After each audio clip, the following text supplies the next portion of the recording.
All right, it's 12:30, so I'm gonna go ahead and get started. So thank you everyone for joining us today for the South Texas Regional Family Medicine Grand Rounds.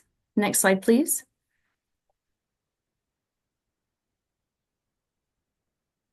So here's the activity code for today. I'll leave this up here for a bit so you can all claim your CME credit.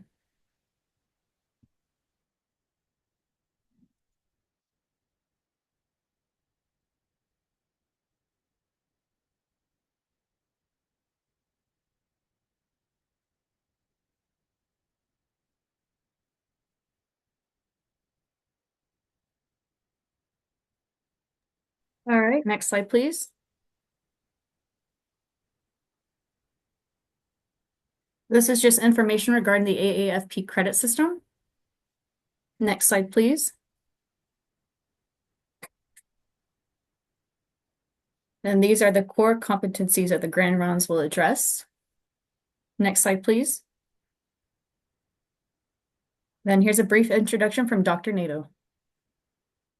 Good afternoon. Dr. Muhammad Ali Chaudhary is an adolescent addiction medicine physician and assistant professor at Be Well, Texas, UT Health San Antonio. He received his medical education from Aga Khan University in Pakistan and completed a postdoctoral fellowship in public health and health services research at the Brigham and Women's Hospital, Harvard Medical School, and Harvard T.H. Chan School of Public Health. He then went on to complete his clinical training in family medicine at WellSpan Health in Pennsylvania, followed by a clinical fellowship in adolescent addiction medicine at Boston Children's Hospital, associated with Harvard Medical School. His clinical interests include the transition of care from PD to adult addiction services for transition-aged youth, and his academic interests include risk prediction models and evidence-based addiction policy. His multiple peer-reviewed publications in renowned journals, including Health Affairs, Journal of the American Medical Association, and Journal of Surgical Education. He has been the recipient of many accolades for his work, including Excellent Teacher and Role Model Award from the Penn State University College of Medicine, Research Excellence Award from the Brigham and Women's Hospital, and the STFM Resident Teacher Award. Outside work, he likes to read nonfiction books. His favorite book of late has been Understanding Power by Noam Chomsky. He is also an avid globetrotter with a predilection for places with historic significance. His trusty travel companions are his wife and 2 children. Welcome, Dr. Chaudhary. Thank you, Dr. Nato. So today, can everyone hear me fine? Thumbs up? Okay, good. So today I'll be talking about the neurobiology of adolescent addiction and why we should care about it more in the family medicine clinics. As soon as my slides start to advance. Okay, so the objective for today's presentation are to understand the key aspects of adolescent brain development, explore how the neurobiology of adolescent brain development underpins their vulnerability to addiction, highlight the impact of cannabis and alcohol on the adolescent brain, and then discuss some treatment options for cannabis and alcohol use disorders in adolescents. So what exactly is addiction? According to the ASAM, or American Society of Addiction Medicine, it is a treatable chronic medical disease. So those are 2 operative words here, treatable and chronic medical disease. And it involves a complex interaction among brain circuits, genetics, environment, and the individual's life experiences. So that's important to keep in mind. So if I had to distill down this long thing into the idea of addiction, it's basically 3 domains that we have to look at when we're looking at addiction. There is the physical domain, so physical dependence, psychological dysfunction or maladaptive behaviors, and the third thing is the psychosocial dysfunction within their environment. So before I start anything, just wanted to lay some ground rules here. And these are good ground rules to have generally, like, especially in the primary care office, because these people are already very stigmatized. So we want to dispel some of that stigma and we want to make them feel comfortable so that they can share their concerns with you with ease. So instead of using drug abuse, use the word substance use disorder or problematic substance use. Instead of abuser or addict or junkie, use words like person with substance use disorder or person with an addiction. Don't use words clean or dirty because no one's clean or dirty. It's not a hygiene issue. So it's either they're abstinent or they're actively using, right? And then some other terms that are more like, like addicted baby. So rather than using that, use the word neonatal abstinence syndrome.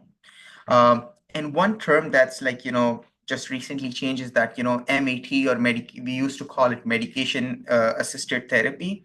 But now this term actually, we changed the meaning of the word because we wanted to represent what it actually is, which is medications for addiction treatment. Because people used to think that you can have therapy for addiction without medications, and medications are just an assisting, like, they're just a tool that are assisting in the therapy part of things. But actually medications are an important part of the overall treatment plan for addiction, and that's why it's medications for addiction treatment. So those are just the ground rules that I wanted to set before I started the presentation. So let's start off with a crash course on adolescent brain development. So anyone who has a neurobiology major here, I apologize in advance. I am simplifying things way too much, but the idea is to get a general sense of how brain development happens. So, like, if I steer too far away from what is the scientific basis of things, please let me know. So back until like 30 years ago, it was thought that the brain development happens and the brain kind of sort of reaches its mature state by the time a person is 10 to 12 years of age, and this was represented by the brain volume. So by the time a person is 10 to 12 years of age, as you can see in this slide, their brain volume is their adult brain volume already. So it was thought by this time brain maturation has happened because the brain has grown as much as it needed to grow, right? But then we discovered that we can also look at the brain under the microscope, and we found out that actually there's a lot of things that are happening when the brain is maturing. So at these are three different slideshows from three different stages of a person's life: at birth, at 6 years, and at 14 years. And we are assuming that the number of neurons in all three pictures or all three slides are actually the same. The only thing that we see different here is the amount of neural connections or synapses between these neurons. So at birth, there are very few neural connections. And then there's a blossoming phase where by the age of 6, there's like the most amount of neural connections that your brain will ever have. Now, this type of brain is very good for learning because it has all possible connections there are. But what it's not good at is efficiency, because there are so many redundant connections that are not used or not useful. So it's not an efficient brain, but it's a very good sponge. It's a brain that can learn easily because there are all possible connections that are there. So as you grow beyond this age, what starts happening is that the useful connections are kept, and the ones that are not as useful are pruned away. So it's a gardening term, like, you prune away the plants, you clear the branches that are unwanted. In the same way, the brain prunes away all these connections that are not useful and keeps the one that are there, so that the brain is more efficient at doing things. So as you enter the adolescent age group, this pruning starts to happen and your brain starts to become more efficient at doing things. But that's actually not the whole picture. Now we have more advanced technologies to look at brain development. So one of those advanced technologies is a fMRI, or a functional MRI, which shows the amount of function that's happening at in a certain part of the body. And in the fMRI, the gray matter shows up as colors of red, yellow, and green. And the white matter, which is not metabolically as active, it shows up as blue. So if you look at it, from the age of 5 to age of 20, your brain slowly starts to mature. White matter represents myelination, which is the final covering of the brain that happens at the end. So as your brain matures, you see more hues of blue in the images. But what's important to note here is that it's not a diffused process. It's not like all parts of the brain are red and then they all slowly turn into yellow and they slowly turn into green and then eventually blue. It's actually different parts of the brain are maturing at different rates. So if you look at it, the part of the brain that you still see a little bit of green in by the age of 20, that's the prefrontal cortex or the frontal lobe. That's the executive part of the brain. So just to look at it in a more simplistic way, let's look at the different archetypes of different ages. First is from ages 0 to ages or 2 years of age. You look at the little toddler, they start walking, they're still a little off balance, but by the time they're 2 years of age, they're like little road runners. And that's because at that time the cerebellum by the age of 2 has completely developed to its adult maturation, and now they can run, they can coordinate, so they have good coordination by the time it's 2 years of age. If you look beyond that, the terrible twos hit. So what are the terrible or terrific twos? That's the time when the part of the brain that's called amygdala, it starts to blossom, or it starts to develop and mature. And amygdala is responsible for the emotions. So what ends up happening is these kids, they have all this rush of emotions in their brain, but they don't understand the context. They don't understand what it means. And that's why you have those temper tantrums at this age. We go a little beyond that, which is like, the preteen years. Now the nucleus accumbens, which is the pleasure center of the brain, starts to develop. And now these kids are all about reward. They want to get a star from their teacher. They want to get an A on their test, and everything is reward based for them because now the reward center of their brain is developing. Now, the one thing that I didn't talk about that hasn't developed or hasn't matured yet is the prefrontal cortex, because this is the part of the brain that matures at the very end. So the prefrontal cortex maturation, it finishes around the mid-20s. And that's why adolescence is the age group in which you have this weird graph where your nucleus accumbens has reached its mature form. And the nucleus accumbens is the part of the brain that's seeking pleasure, that's looking for pleasure, that experiences pleasure. But the part of the brain that tells you to stop and think about the risks associated with it, which is the prefrontal cortex, is actually still developing. So this area under the curve, this yellow region, is where adolescents sit. So they are all gas because their nucleus accumbens is completely developed, but they have no brakes because their prefrontal cortex is still developing. And that's why this is a high risk age group. Another thing to keep in mind is that they have a knack not only for reward, but they have a knack for effortless reward. So this graph is actually from a study that was conducted, and they looked at the two types of conditioning that are done. One is the classical conditioning or Pavlovian conditioning, in which a neutral stimulus is associated with a reward stimulus. For example, the dogs, they heard a whistle or a bell ringing before they were given food, and they would salivate at the sight of food. But eventually, when you keep associating that bell sound with the sight of food, they started salivating just at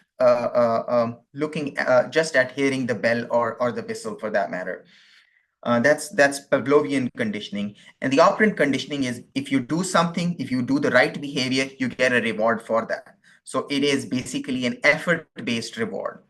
And when they looked at it, they found out that in adolescence, they show more brain activation. So if you look at the bar chart that is titled G, you will find out that adolescents have higher brain firing rates when there is Pavlovian reward that's given to them, which means just situational reward. So just being in a situation gives them that reward, or just the just a neutral stimulus that they are now trained at, they see that and they seek reward. Whereas when it comes to operant conditioning, whereas they will get the reward only for a certain action, their brain activation is not the same as adults. So they are looking for reward that is without an effort. And that type of reward is generally with substances. The other thing I wanted to show here in adolescent brain development is that no matter what substance is being used, if you look at it, eventually all of them, either directly, as is the case with heroin or cocaine, or indirectly, as is the case with alcohol, for example, or cannabis, they eventually stimulate the nucleus accumbens, which is the reward center of the brain. And that's why adolescents have a mature nucleus accumbens, but not a completely developed prefrontal cortex. That's the risk center of the brain. So that's why they are more vulnerable to substances at this age group. Now, and this is demonstrated by a survey that's conducted yearly by the University of Michigan. It shows that by the time, if you track the red snake on the graph, it shows that by the time teenagers, they reach the 12th grade, around 40% of them have used some illicit substances. And there is some hope here because we see that there has been a decline since the 2020s, and it has plateaued down to around the 40% mark, but it's still fairly high. So around 40% of teenagers by the time they're 12th, in their 12th grade, they have used some illicit substances.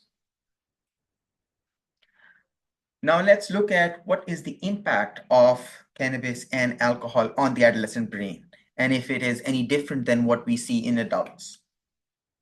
We'll start off with cannabis. So what is cannabis, like how is it used? So it can come either in the form of cannabis oils or just the raw flower of the plant that's smoked. Now it also comes in the form of vapes, and it can come in the form of all the that cannabis can be used as. And the functional compound or the psychoactive compound in cannabis is THC, and that molecule you can see in the and this naturally occurring molecule that's very similar to it in your brain, and that's called amide. That's the one that you see in green. If you look at their chemical structure, they resemble each other very closely, and that's why they act on the same receptors.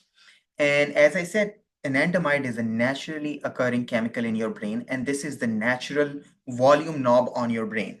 So when a part of the brain is getting activated too much, anandamide is released locally and it turns down the volume. So it turns down the neuronal firing rate in that part of the brain. Now in adults, that's fine because that volume gets turned down and anandamide is cleared from the system and that volume turns back up again, right? But in adolescence, this volume control is used for selective pruning. So what ends up happening is the part of the brain that's being silenced again and again, the brain gets it that, this part of the brain is getting too active and we need to prune some of that. And that's what the function of anandamide is. So it actually tells the brain what parts of the circuitry needs to be pruned. So because THC acts on the same receptor, we might as well know how potent it is. So it is almost twice as potent as anandamide. So if they act on the same receptor, THC has twice as much effect as anandamide does. So it's a stronger volume control button on the the cannabinoid receptors in your brain. So if I had to give you an analogy, anandamide is like a scalpel. It's used with a lot of precision. It's only secreted in parts of the brain that need pruning. So it's secreted locally and it has a very subtle effect. Whereas THC, when you take THC, it goes to all parts of the brain, and then it is much more potent than anandamide. So it's like a sledgehammer.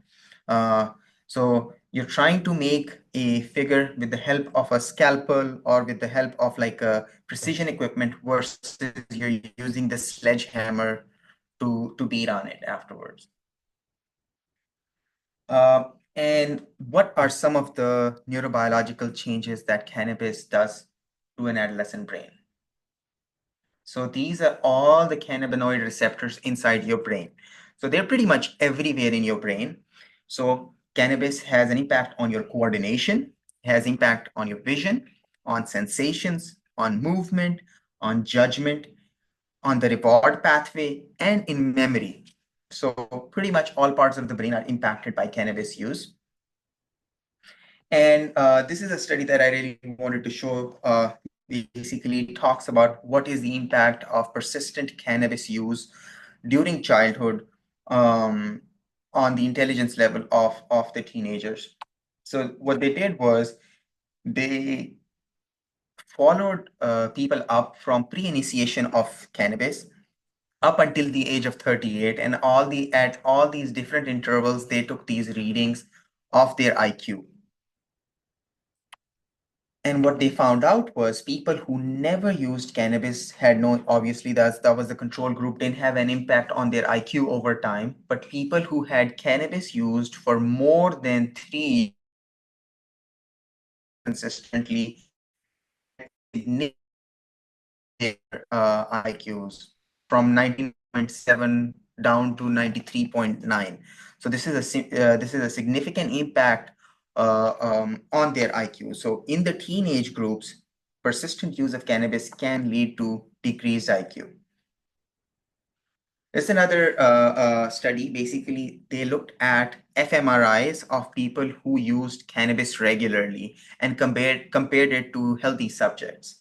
And the fMRI actually shows the function of the brain rather than just the form of the brain. And this is a sagittal section. So it's almost like you've taken away the two hemispheres of the brain, and we're looking from the middle. And this area that's colored in here, that's the bridge that serves between the two hemispheres of the brain. And the communication by that bridge is very important for normal cognition. And you see that problems with this bridge can lead to cognitive issues or cognitive disorders like schizophrenia. So if you look at the fMRI of the corpus callosum, or that bridge between the two hemispheres of the brain, you see that it's much thinned out in people who use daily cannabis as compared to healthy adolescents. And that is one of the reasons that you have these cognitive disorders or these psychotic disorders much more prevalent in people who use cannabis. This is another study that was a meta-analysis of all the studies at that time that looked at what is the risk of developing psychotic disorders if you use cannabis. And they basically came to the conclusion and in the form of an adjusted odds ratio of 2, which means you are twice as likely to develop a psychotic disorder if you are using cannabis as compared to people who are not using cannabis. There's another study. Again, this is not a meta-analysis, so this is just one study, but they basically looked at what is the association of developing a schizoaffective disorder, which is a psychotic disorder, in people who regularly use cannabis. And by regular use, they basically defined it as more than 50 times use of cannabis over the study period. And what they found out that the adjusted hazards ratio of developing a schizoaffective disorder was 7.4%, which is you are 7 times more likely to develop a schizoaffective disorder if you're regularly using cannabis in this population that they studied. And this is a graph that I really wanted to show everyone because I wanted to put this thing forward that the cannabis that is being used today is not the same cannabis as the last generation was using, right? And it basically tracks the amount of THC and CBD present in cannabis products from 1995 up until 2019. And what it shows is that today the cannabis has almost 3 to 4 times more THC in it as it used to have in 1995. And the mellowing compound in cannabis, which is CBD, which is somewhat psychoprotective in nature, has decreased significantly over time. And that's why the cannabis that's being used today is not the same drug as it was 20 years ago or 30 years ago. So that's an important distinction to make when people tell you that, my grandfather used to do it or my dad used to do it. Why is it not fine for me to do it now? Because it's not the same drug anymore. And this is the natural marijuana or cannabis product that I'm talking about. This is the natural flower I'm talking about. If you come into the realm of THC vapes, they are more than 90% THC. So that's a different drug altogether. So what symptoms can you have? So this is a study done by my previous program director that showed that around 40% or 43% of all adolescents who use cannabis, they experience some form of psychotic symptoms, either in the form of hallucinations or paranoia and anxiety combined. You can also have what we call cannabinoid hyperemesis syndrome, which is basically nausea, vomiting, abdominal pain that does not get relieved by any of the medications that we generally use for nausea and vomiting. And the only thing that seemed to help with this sort of nausea and vomiting is hot showers. So if some teenager gives you that history, it's fairly characteristic of cannabinoid hyperemesis syndrome. There will be bouts of these things that can last up to 48 hours, and then they have complete resolution, and then they can keep having these bouts again and again. And the only thing that can completely stop cannabinoid hyperemesis syndrome from happening or decreasing its frequency is to actually stop using the cannabis.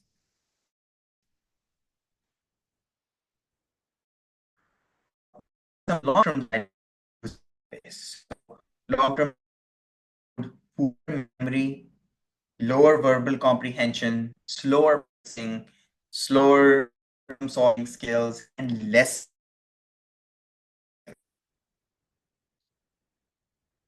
And then the natural question becomes, because I said the word that, CBD is the psychoprotective substance in cannabis, and people ask me, is CBD fine to use for teenagers? And that's a fairly good question. Now, the issue with CBD is twofold. One is it's not studied in detail. That's number one. And some studies that have been done on CBD products in the market, they found out that, first of all, the amount of CBD that is listed on the on the product versus what's actually present in the product, it varies greatly because it's an unregulated product. The second thing is, from all the products they looked at, they all had some amount of THC still in there, right? And that's the thing that worries us, because people who have a predilection for getting a psychotic disorder or a mood disorder, even a small quantity of THC can trigger that. And so CBD products not being regulated, they have some amount of THC in there, and that's something that can be high risk for these individuals. The only CBD product that's actually an FDA regulated product is called Epidiolex, and that's one of the FDA approved medications for certain seizure disorders. Super expensive, so you can't really use it recreationally. Now let's talk a little bit about alcohol. It's one of the oldest known mind adulterant. It's produced by fermenting plant products. It's absorbed into the bloodstream fairly rapidly and reaches the brain pretty quickly. And most of the most prominent toxic effect of alcohol, it happens on the hippocampus. And it's the ancient part of the brain that plays a major role in learning, forming memories, regulating your sleep, growing normally during childhood and adolescence. So it's an important part of your brain, and alcohol has a toxic effect on that. So some scientists wanted to actually look at what is the real effect of alcohol on the volume of the hippocampus. So they did an fMRI study. And as we talked about fMRIs, these are functional MRIs. So they tell you the function of the part of the brain that they're looking at. And what they did was they gave them two tasks. The first task was to just stare at the screen, and that was it. So they did not have to actively do anything, just give their attention to the screen. And the second task was to identify when patterns are in the same location. So they were looking at their spatial memory. It's not about what the squiggly lines look like. It's about if they occupy the same space on the monitor. So basically checking their spatial memory. So when they actually ran this trial, what they found out in teenagers who were at the age of 16, who had at least 2-year history of heavy drinking, what they found out that compared to non-drinkers, their brain activation was more. So, which basically shows that whatever the toxic effects of the alcohol were on their brain, the brain is trying to compensate for that by increasing the activation level of those certain parts of the brain. But when they repeated the same thing on people who were 20 years of age and who had 5 years of heavy drinking history, now if you look at it, non-drinkers versus heavy drinkers, the brain activation is significantly impaired, which basically means now they are beyond that point of compensation. So their brain cannot compensate for that loss or that toxic effect of alcohol anymore. So that's something to keep in mind. So it has a direct toxic effect on your brain cells. And what is that toxic effect? So they have a reduced hippocampal volume around 10 to 35%, depending on the amount of alcohol being consumed. Reduced activity during memory tasks. And some of these effects may be permanent because it's a developing brain. Now, the next thing is, this is another study that I wanted to show you, and what this study is trying to prove is that adolescents are not only little adults. They respond to substances differently than adults. So they wanted to look at what is the impact on behavior for adolescents versus adults when it comes to alcohol. So they found out that adolescents were less sensitive to the sedative effects of alcohol. And if anything, there was an activating effect there. So when they gave alcohol to adult mice, they would just sleep. But when they gave alcohol to adolescent mice or rats, they started dancing or they became more active. So alcohol has an activating effect on adolescents as compared to adults. They tried to do the same experiment in which the rats were actually placed on a platform in a body of water, and they were given alcohol, and that platform disappeared quickly, and then they had to find their way to another platform. And what they looked at was two things. What is the speed of their swimming, and what is the time it takes them to find the other platform and reach that other platform. So what they found was in adults, for example, the speed of swimming was slow. So they are slowed down when they're drinking alcohol, right? And in adolescence, it was the opposite. So their speed of swimming was still fast, as if they have not consumed any alcohol, right? So they are not their motor functions are not slowed down by the effect of alcohol. But when it comes to coordination, which is like, actually finding the other platform, it was slow in both adults and teenagers. So what it tells you is that while adults, there is a problem with their coordination, but they're also slowed down when they're drinking alcohol. But when it comes to adolescents, their coordination is impaired, but they are not slowed down. And that becomes very problematic because while adults try to not take risks when they're drunk, adolescents are more prone to do more risky activities when they are drunk. So in summary, the toxic and behavioral effects of alcohol on adolescents include damage to the hippocampus, increase in social stimulatory effects, increased physical activation, and decreased coordination. So now let's talk a little bit about some treatment options for alcohol and cannabis use disorders in adolescents. So I wanted to present it as like an iceberg problem because we see brief intervention, because brief intervention is something that can happen in the primary care office and that should be happening in the primary care office. And brief intervention can be as simple as just sharing some resources with them. It can be in the form of motivational enhancement therapy, which means that you try to find the motivation of abstaining or stopping the substance use within themselves and try to uh, uh, um, facilitate their own motivation in stopping using, right? Or it can be in the form of sending a referral to specialized care. But when you see the part of the iceberg that's underwater, that includes behavioral contracting, advising parents on how they can change the home environment, because for adolescents, that's very important. A structured routine is very important. Medications that we can give to treat their withdrawals, for example, and counseling and support becomes very important. Drug testing is important, not from a punitive standpoint, but from a safety standpoint and from the standpoint of providing them structure in their routine. Um, Educational follow-ups, and medications to prevent craving. So these are all the different facets of care that can be provided to adolescents for treating their substance use. If we talk about specifics for cannabis, N-acetylcysteine is something that has been proven to be very effective for decreasing not only the withdrawals from cannabis abstinence, but also the cravings for cannabis use.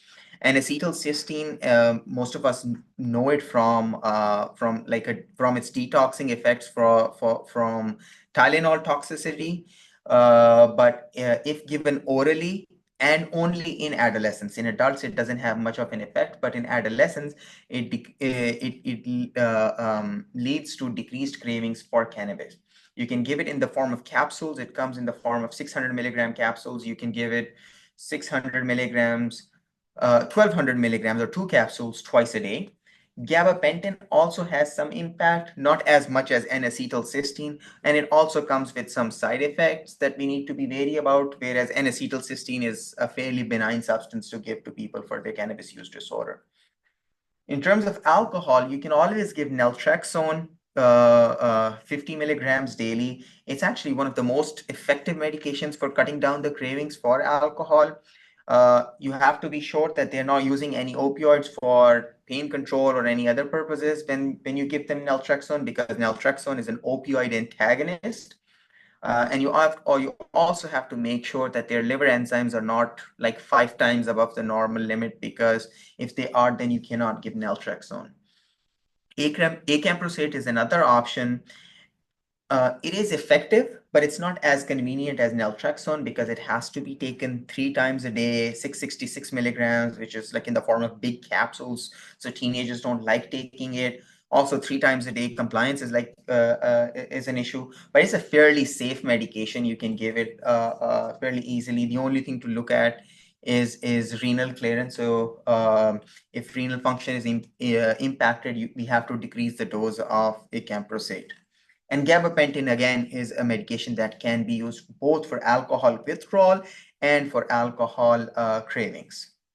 In terms of behavioral interventions, in the primary care office, everyone should be doing motivational enhancement therapy. I think that's something that primary care clinicians do very well. and that's something they should be doing before referring them out for specialized care.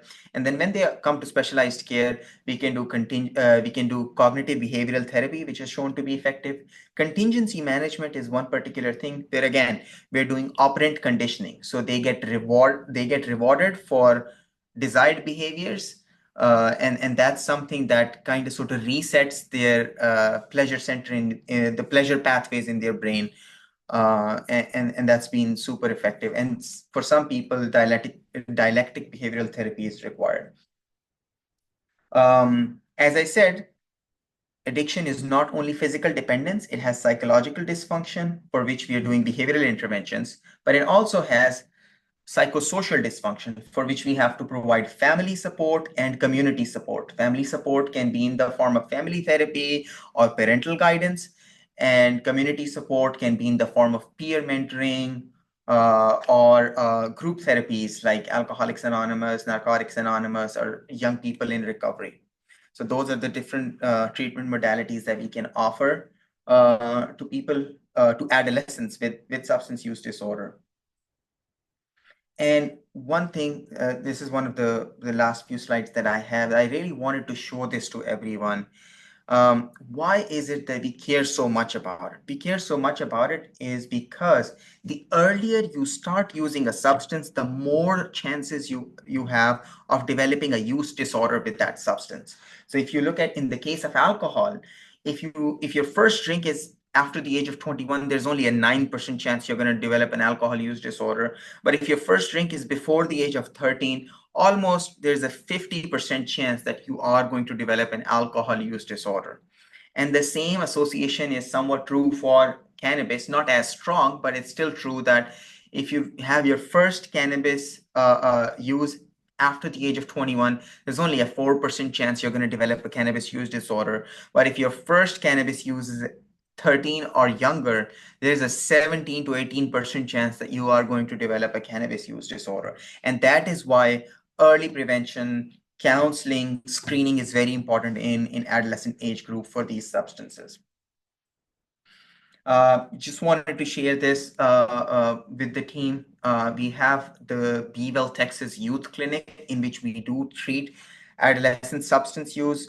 It has everything starting from detailed evaluations to therapy to co-occurring mental health care and peer support groups. So we offer this whole integrated program that's interdisciplinary in nature. And we also provide longitudinal coordination of care with that, so that, if they need help with their academics, if they need help developing an IEP for them at school, we help with all of those things for them. So if you have someone that would benefit from this kind of support, they can definitely be referred to our program for that. And these are some resources. So I will like to share these slides with you folks, so that these are some resources that you can use for yourself or share with the teenagers who need these resources. Thank you so much. And I am open to questions if anyone has questions.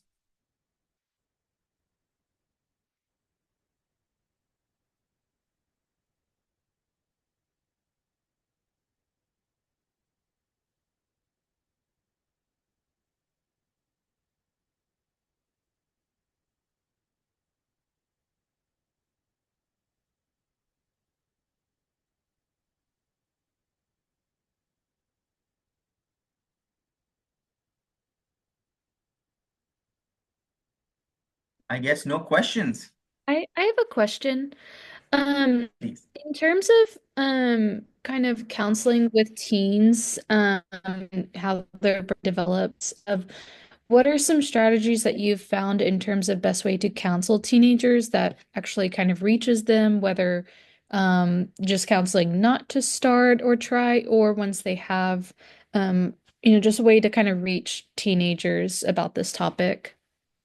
Yeah, I think for all teenagers, I think our aim eventually should definitely be abstinence, which is a little different than when we look at adults, because in adults, there can be like, safe uses of substances, because they have, like, adults have autonomy and they don't have a developing brain. But for teenagers, the safe level is abstinence, right? That's our goal. But that doesn't mean we don't approach it in a way where we try to understand their concerns and work with them in eventually reaching abstinence, right? So one thing that really helps is, for most of these teenagers, understanding why they're using becomes very important, because many of these teenagers are using it to treat some of their co-occurring mental health disorders that are either not, like, evaluated or not being treated adequately. That's one thing that can sometimes help to understand, like, what's behind the use. Uh, Childhood adverse experiences, or, like, childhood trauma plays a significant role in that. So exploring that can sometimes be helpful. But I think the most important therapy, as I said, in the primary care setting, is actually motivational enhancement. And how you do that is basically understanding from them what is their level of, like, of wanting to achieve abstinence, right? And they can say on a scale of 0 to 10, they can say they have a 0 motivation right now to abstain. And that's a good conversation starter right there. You can ask them, why is it a 0 and why is it not a 1, right? Because that makes them think about, why is it not even a 1, right? And once they tell you that, this is the reason why it's not a 1, right? It's because it's helping me with my sleep. So I'm not having any side effects from it. So why should I stop using it at this point, right? And then that's your way into the conversation for that. And then you can say, so if your sleep was helped by some other means or adequately treated, what would your motivation level be? And whatever that motivation level is, and then ask them, why is that number, right? And then as soon as they identify one motivator that can help them, like, abstain from it, then the idea is to kind of sort of build upon that. And that's what motivational enhancement is. Once you identify, like, a motivator, then you try to strengthen that link. You strengthen that neuronal connection again and again through like, different means. Like, if they say they, like, yeah, it would be 3 if my sleep was adequately treated, and then they say it would be a 3 because I feel like my mom's not happy with me when I'm, like, smoking cannabis. And then you can go on from there, like, so, like, how would that change your life if your mom would be happy with you, right? Would that be something that you would want? And then you can start the conversation from there. So the idea behind motivational enhancement is that you don't give them a motivation, you identify their motivation, you just start building upon that, and you enhance that motivation in themselves. And that's supposed to be super helpful in trying to help them cut down and achieve abstinence eventually. Thank you so much for those examples.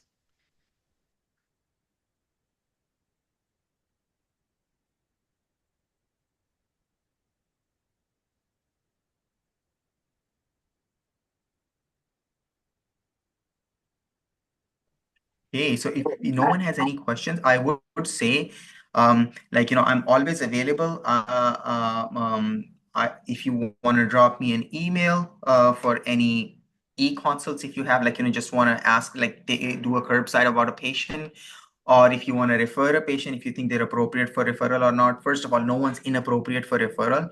Uh, um, and the second thing I would say is that if you feel like you need support in terms of prescribing something for their substance use disorder, and you just want that, like, someone to hold your hand with that, because it's like nerve-wracking for anyone when they're doing it for the first time, a new medication that they've not prescribed before or for a certain indication before. uh like, we'll be more than happy to like, like, run you through that and help you, like, stabilize the patient. We can even help stabilize the patient for you, and then return them to you so that you can continue managing them long term. There is one question in the chat, and it says, in terms of brain plasticity, is there a critical window during adolescence when interventions for addiction are most effective?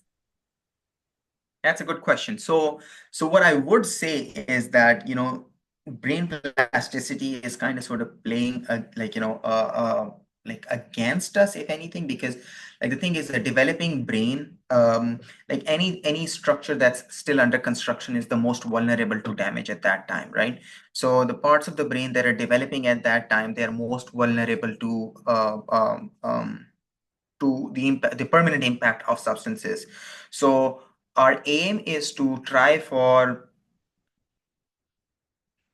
preventing or shielding the brain from any of these substances up until the age of like legally in the US it's 21 for most of the substances, but as long as as long as you can do up until mid 20s, because mid 20s is when your brain is like almost completely myelinated. Usually it happens a little earlier in females, a little later in males, but it's kind of sort of around that 25-year mark, and that's where you want to that's until then you want to prevent any kind of substance exposure to their brains, because most of the substance exposure that happens before that will have somewhat of a permanent impact on it, as compared to any exposure that happens after that fact, after their brain has completely myelinated. So there is no real plasticity window in which interventions are most effective. But the earlier they start using substances, the more likely they are going to have a problematic use of substances in the future, which means they're going to develop a use disorder or an addiction for that matter, right? So early screening is important. Universal screening, I think, is very important for all these kids. And there are screening tools that are actually fairly easy to implement in primary care settings that don't take a lot of time. S2BI is one of those tools. It's like 3 questions. And it basically screens for it is a validated screen for substance use for adolescents. So screening, I think, is the most important thing. And as early as you recognize it, you should start intervening at it, because the younger they are at the time of use, the more likely they are going to have like problematic use. Thank you so much for clarification. I appreciate it.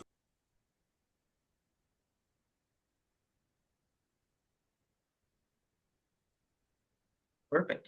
Well, it was so nice talking to you all.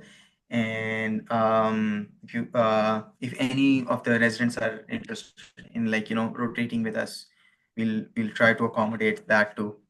Because I think that's like now addiction medicine being one of the core competencies by the ACGME, it becomes all the more important for the residents to know more about how to provide addiction care in the primary care setting.